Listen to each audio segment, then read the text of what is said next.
Graphics school পক্ষ থেকে সবাইকে আন্তরিক সালাম, আসসালামু আলাইকুম। আমি মামুনুর রশিদ। আজকে দেখাবো রেক্টেঙ্গেল টুল। সো প্রথমে চলে যাবো টুলস বার থেকে। এখানে আমরা দেখতে পারবো রেক্টেঙ্গেল টুল। রেক্টেঙ্গেল টুলের শর্টকাট হচ্ছে ইউ। আমরা ইউ প্রেস করলে রেক্টেঙ্গেল টুলে চলে আসতে পারবো। ওকে, সো রেক্টেঙ্গেল টুল আমি সিলেক্ট করছি। আমরা আগে যখন দেখেছিলাম যে আমি যদি এখানে যাই সিলেকশন বেসিকে রেক্টেঙ্গেল মাইক্রো টুল, সো রেক্টেঙ্গেল মাইক্রো টুল আর রেক্টেঙ্গেল টুল দুইটা হয়তো প্রায় সেম মনে হচ্ছে অনেকের কাছে, বাট দুটো সেম না। আমরা যখন রেক্টেঙ্গেল মাইক্রো টুল যখন এখানে নিয়ে কাজ করেছি, এটা হচ্ছে সিলেকশন বেসিক টুল ছিল, আমরা এটা দিয়ে সিলেক্ট করতে পেরেছিলাম। বাট রেক্টেঙ্গেল টুল যেটা, সেটা হচ্ছে শেপ ক্রিয়েট করবে, এটাতে আমরা ডিজাইন করতে পারবো। সো এগুলো হচ্ছে যে অনেক ইম্পর্টেন্ট টুলস আপনি যদি ডিজাইনের যদি কাজ করেন ফটোশপের মাধ্যমে, সেই ক্ষেত্রে। ওকে, সো আমরা দেখি এটা কিভাবে কাজ করবে। সো রেক্টেঙ্গেল টুল সিলেক্ট করার পর যদি আপনি এখানে ক্লিক করেন, আপনার অটোমেটিক দেখবেন লেয়ার যে প্যালেট আছে, লেয়ার প্যালেটে অটোমেটিক দেখবেন একটি লেয়ার এখানে ক্রিয়েট হয়ে যাবে। সো আমি যদি এখানে ছেড়ে দিই, দেখেন আমার এখানে অটোমেটিক একটা লেয়ার ক্রিয়েট হয়ে যাচ্ছে এবং কালার হচ্ছে ব্ল্যাক। সো ব্ল্যাক কালার কোথা থেকে এসেছে? আমার দেখেন ফরগ্রাউন্ড কালারে কিন্তু ব্ল্যাক কালার ছিল, সো দ্যাট এখানে কিন্তু আমাদের ব্ল্যাক কালারটা এখানে চলে এসেছে। এখন আমি এটা কেটে দিচ্ছি। আবার যদি দেখাই, সাপোজ আমি এইভাবে এখান থেকে সিলেক্ট করেছিলাম এই কর্নার থেকে, সো আমার ব্যাপার হচ্ছে যে ওখান থেকে হবে না, জাস্ট আমি রং পজিশন থেকে এখানে সিলেক্ট করেছি। সো এখন কিভাবে এটা ঠিক করবো? সো আমি যদি স্পেস বাটন যদি প্রেস করি, সেক্ষেত্রে আমি কিন্তু এটা সরাতে পারবো যে কোনো জায়গায়। সাপোজ আমার হয়তো রাইট পজিশন ছিল এটা, সো আমি স্পেস বাটন প্রেস করে কিন্তু এখন ধরে আছি, সেক্ষেত্রে এখন জাস্ট ছেড়ে দিলাম। এখন কিন্তু আমি আমার পজিশন মতো কিন্তু এটা জাস্ট ইচ্ছা মতো আমি বসাতে পারবো এবং ছেড়ে দিলে আমার যেখানে ফরগ্রাউন্ড যে কালারটি থাকবে সেটা এর মধ্যে অ্যাপ্লাই হবে ডিরেক্টলি। এখন বিষয় হচ্ছে যে এখানে যদি আমরা দেখি, দেখেন ফিল কালার। সো ফিল কালারের মধ্যে থেকে আপনার এই যে মাঝখানে যে কালারটি আছে সেই কালারটি ইউজ হবে, এখানে অ্যাপ্লাই হবে। দেখেন আমার ফিল কালার, এখানে কালার অ্যাপ্লাই করছি এবং পাশে দেখতে পাচ্ছি যে আমাদের আরেকটা কালার আছে স্ট্রোক কালার। এতদিন আমরা জানতাম যে ফটোশপের কালার দুই প্রকার, ফরগ্রাউন্ড কালার এবং ব্যাকগ্রাউন্ড কালার, বাট এখন দেখা যাচ্ছে যে ফটোশপের কালার কিন্তু আরো বেশি প্রকার আছে, যেমন ফিল কালার এবং স্ট্রোক কালার। সেটা শুধুমাত্র শেপের ক্ষেত্রে, মানে পেন টুল দিয়ে যদি আপনি কাজ করেন, রেক্টেঙ্গেল টুল দিয়ে যদি কাজ করেন, সেক্ষেত্রে আপনার এই জিনিসটা হবে। ওকে, তো দেখেন স্ট্রোকটা কি? স্ট্রোকটা হচ্ছে যে এই অংশের বাইরের অংশে দিয়ে যেটা কাজ করবে, যে কালারটি হবে সেটি হচ্ছে স্ট্রোক। তো আমরা যদি স্ট্রোক এখানে দিয়ে, সাপোজ আমি রেড কালার করে দিয়ে জাস্ট এখান থেকে স্ট্রোক ভ্যালুটা আপনি বাড়াতে পারবেন। 3 পিটি জায়গায় আমি যদি 9 পিটি লিখে দিয়ে ইন্টার প্রেস করি, তাহলে দেখেন আমার এই পাশ দিয়ে কিন্তু একটা রেড কালার চলে এসেছে, এটা হচ্ছে স্ট্রোক। আমরা চাইলে এইভাবে করে দিতে পারি এবং দেখেন নিচে অ্যারো চিহ্ন আছে, অ্যারো থেকে যদি আমরা এখানে করি, তাহলে আমাদের দেখেন স্ট্রোক কালারটি বাড়বে এবং কমবে। এইভাবে আপনাদের এই স্ট্রোক কালার গুলো দিতে পারবেন। এটা হচ্ছে স্ট্রোকের বিষয়টা। এবং পাশে যেটা দেখতে পাচ্ছি যে আমাদের স্ট্রোক কালারের স্ট্রোকটা কেমন হবে সেটা আপনি এখান থেকে চুজ করে দিতে পারবেন। তারপর উইথ হাইটটা এখানে আপনি ফিক্সড করে দিয়ে দিতে পারবেন, যেমন আমরা রেক্টেঙ্গেল টুলে দেখেছিলাম যে উইথ হাইটটা এখানে আমি যদি ফিক্সড লিখে দেই, সাপোজ আপনার এক্সাক্ট এইটাই দরকার, সেক্ষেত্রে আপনি জাস্ট এক্সাক্ট এইটা লিখে দিলে এখানে পাবেন।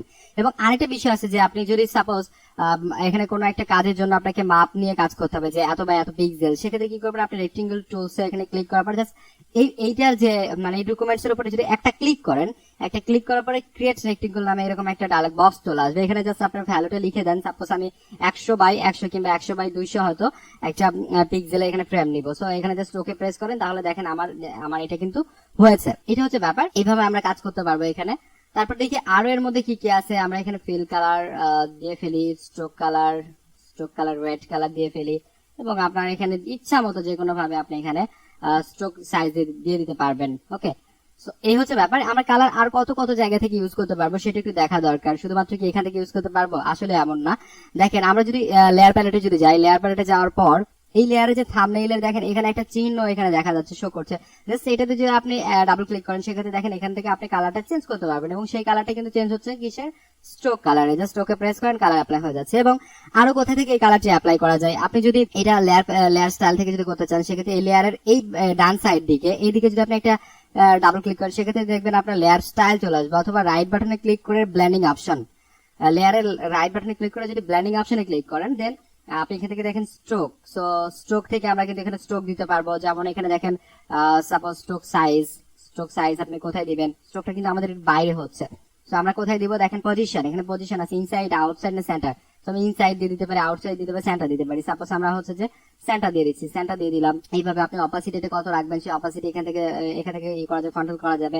সেই স্ট্রোকের কালার কি হবে সেখান থেকে আপনি সিলেক্ট করে দিলে কিন্তু এটা কালার হয়ে যাবে। এভাবে কালার দিয়ে দিতে পারবেন, এখান থেকে কন্ট্রোল করতে পারবেন।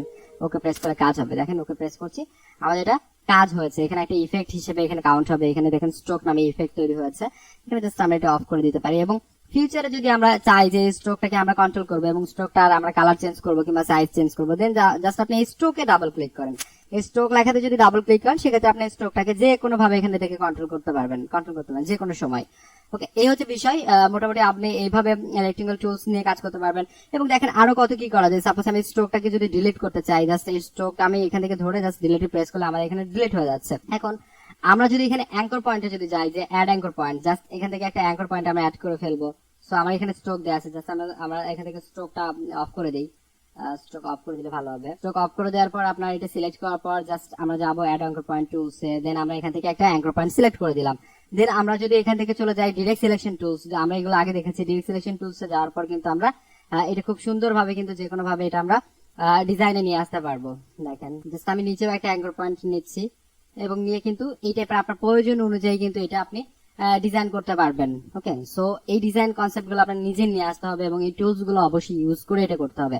সো এই ছিল আজকে টিপস। আজকে দেখাবো রাউন্ডেড রেক্টেঙ্গেল টুল। আমরা দেখেছিলাম আগে শুধুমাত্র রেক্টেঙ্গেল টুল, এবার রাউন্ডেড রেক্টেঙ্গেল টুল। সো রাউন্ডেড রেক্টেঙ্গেল টুলটা কিভাবে কাজ করে এবং এটা দিয়ে কি কি করতে পারবো আমরা সেটা একটু দেখবো। সো আমরা প্রথমে টুলস বার থেকে চলে যাব। এখানে যদি রেক্টেঙ্গেল টুলের নিচে দেখতে পারবো যে রাউন্ডেড রেক্টেঙ্গেল টুল।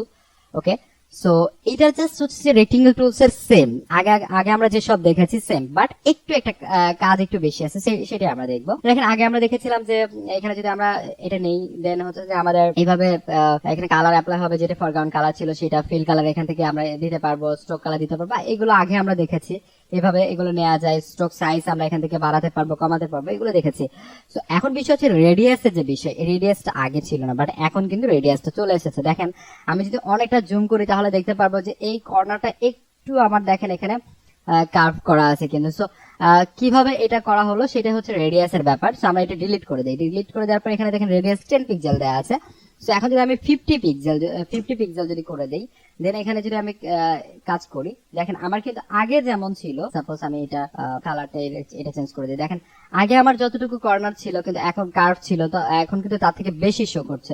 সো এখন যদি 50 জায়গায় যদি আমি এখানে 100 পিক্সেল করে দেই, দেখেন 100 পিক্সেল এখন যদি নেই, দেখেন এটা থেকে এটা বেশি নিশ্চয়ই হচ্ছে। ওকে, সাপোজ ওইটা থেকে যদি আমি বেশি নিতে চাই, দেখেন আমি সাপোজ 150 পিক্সেল যদি করে দেই, তাহলে দেখতে পারবো যে ওইটা থেকেও বেশি পিক্সেল এখানে দেখেন বেশি আপনার রেডিয়াস শো করছে। সো রেডিয়াস গুলো আপনার এইভাবে ডিজাইনের জন্য লাগবে, যে কোথায় আপনার কেমন ধরনের রেডিয়াস দিতে হবে কোন ডিজাইনে, সেটা দরকার।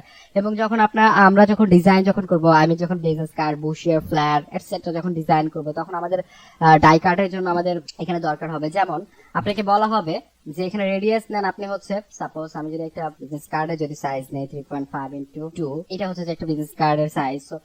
এখন আমরা যদি এখানে বলা হয় যে আপনাকে 30 পিক্সেল রেডিয়াস রাখতে হবে এবং সেটার স্ট্রোক রাখা যাবে, কিন্তু আপনার এখানে ফিল রাখা যাবে না, এবং স্ট্রোক পিটি হবে 1, বাট ফিল কালার রাখা যাবে না। সেক্ষেত্রে আপনি ফিল কালার এখানে নান করে দেন এবং স্ট্রোক এর যে কোনো একটা কালার দিয়ে দেন এবং এখানে পিটি থেকে 1 করে দিয়ে দেন। ওকে, এখন আমরা এখানে রেডিয়াস পিক্সেল দিয়েছি 30। এবার যদি আমরা এখান থেকে জাস্ট এরকম যদি সিলেক্ট করি, তাহলে কি হচ্ছে আমাদের দেখেন এরকম একটা কাজ চলে আসছে এইভাবে। আজকে দেখাবো ইলিপস টুল। সো আমরা প্রথমে টুলস বার থেকে চলে যাব, এখান থেকে ইলিপস টুলস, দেখেন ইলিপস টুলের শর্টকাটও ইউ, কারণ হচ্ছে যে এই টুলস বারের মধ্যে যতগুলো টুলস আছে সবগুলো শর্টকাটে ইউ, বাট যেটা যখন সিলেক্ট থাকবে তখন সেইটা আপনি যদি প্রেস করেন, সাপোজ এখন আমার ইলিপস টুলটা এখানে সিলেক্ট আছে, এখন আমি যেই টুলসে যাই না কেন যদি ইউ প্রেস করি সেক্ষেত্রে কিন্তু আমার ইলিপস টুলটাই চলে আসবে। এবার যদি আমার রাউন্ডেড রেক্টেঙ্গেল টুলটা সিলেক্ট আছে, এখন আমি যেই টুলে যাই না কেন ইউ সিলেক্ট করলে কিন্তু ইউ প্রেস করলে আমাদের রাউন্ডেডটাই চলে আসবে। তার মানে কি লাস্ট আমরা যেটা সিলেক্ট রাখবো সেই টুলসটাই চলে আসবে। ওকে, সো আমরা ইলিপস টুলে চলে যাই। দেখেন আগের যে অপশন গুলো সেম অপশনই রয়েছে, সো আমাদের এটা নিয়ে কোনো কথা বলার কিছু নেই। তারপর আমরা দেখবো যে কি করে এটা কাজ করে। সো আমরা জাস্ট হচ্ছে ইলিপস টুলে দেখেন আমরা যদি এইভাবে কাজ করি, এখানে আমরা খুব চ্যাপ্টা ভাবে এখানে নিয়ে নিলাম, এইভাবে আপনি কাজ করতে পারবেন। সাপোজ আমরা এখান থেকে স্ট্রোকটা অফ করে দিচ্ছি, আমরা চাইলে এখানে ফিল কালারটা দিয়ে দিতে পারি। এখন বিষয় হচ্ছে যে আমরা এরকম না, আমরা একদম যেটা বৃত্তাকার সেরকম করবো। সেক্ষেত্রে কি করবেন, দেখেন জাস্ট আপনাকে এখানে শিফট প্রেস করতে হবে। যদি আপনি শিফট প্রেস করেন সেক্ষেত্রে আপনার একদম এটা গোলাকৃতির কাজ হবে। এবং আমরা দেখেন এখন যেখানে প্রেস করেছি সেখান থেকে কিন্তু আমাদের এটা বড় হচ্ছে, বাট আমি চাচ্ছি যেখানে ক্লিক করেছি সেখান থেকে আমার মানে মাঝখানে বরাবর এখানে আমাদের হবে, সেন্টার পয়েন্ট থেকে আমাদের বড় হবে। সেক্ষেত্রে আমাদের শিফট অল্টার প্রেস করতে হবে। এখন আমি যদি শিফট অল্টার প্রেস করি তাহলে আমাদের এটা মাঝখান থেকে বড় হচ্ছে। এখন যেখানে ছেড়ে দিবেন আপনার এটা কাজ করবে। এবং প্রথমে যেটা হচ্ছিল যে আমরা শিফট শুধুমাত্র প্রেস করে আমরা এখান থেকে ছেড়ে দিলে এটা বড় হচ্ছিল, এটা হচ্ছে কাজ। এন্ড আমরা যখন এভাবে একটা সিলেক্ট করে ফেলবো, সিলেক্ট করার পর আমাদের পজিশন যখন এটা রং হয়েছে, সো আমরা পজিশন হবে কর্নারে, একদম ওই কর্নারে হবে। সেক্ষেত্রে আমরা কি করবো, জাস্ট শিফট স্পেস বাটন যদি প্রেস করি তাহলে দেখেন আমরা ইচ্ছা মতো যে কোনো জায়গায় কিন্তু এটা নিয়ে যেয়ে বসাতে পারছি, জাস্ট স্পেস বাটন প্রেস করে।